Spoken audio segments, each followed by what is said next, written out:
Hi, it's Jason Heath with Eastman Strings, and today we're going to take a look at how to tune a double bass. Now, the double bass has a little bit of a different configuration for the tuners than the other stringed instruments, and so in some ways it's a bit easier to tune. We have these machines, and by turning them to the left, and that would be the left if you're looking straight on at the bass, just like this angle. If we turn it to the left, that loosens it. It brings the pitch down. If we turn it to the right, that tightens it, brings the pitch up. So lefty-loosey, righty-tighty, you'll get used to that in a hurry.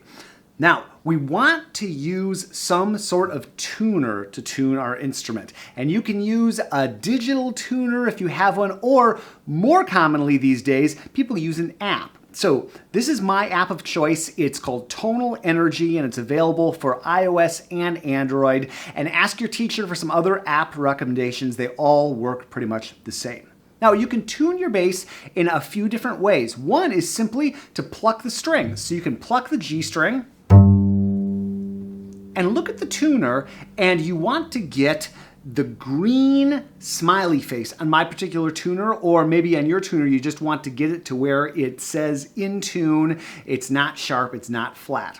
Now the problem with plucking is you can see that disappears right away, that little indication of how in tune you are. So I prefer to tune with the bow. And you can always have a parent or some other adult help you with this when you're new to it, but you'll get comfortable with this in a hurry.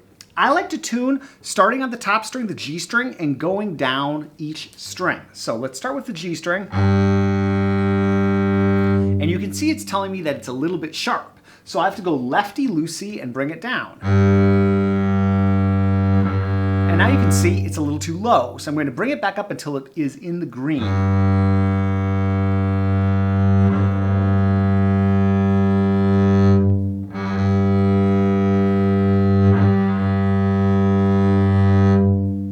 And you may notice that the tuner goes a little bit sharp. It says it's a little sharp, then it comes back to the note. As long as it's generally on the green or right on that in tune mark, depending on your app, you're in good shape. And then we just go down and we do the same thing on the D string. So I'll bring it down, and I'll bring it back up. And your tuner may actually tell you that you're playing a different note when you're playing that open string. That can happen with bass because our instrument is pitched so low. But don't worry, just keep tuning and it'll understand after a while and it'll be able to get your string in tune. Then we go to the A string. And for me, my A string is pretty good right now. Make sure you're playing loud enough, so really move the bow across the string enough to get some sound. And then finally the E string. And you can also, in addition to turning the pegs, you can pull on the string a little bit to get the pitch down. If it's just a little bit sharp, feel free to pull on that string and you can get it down.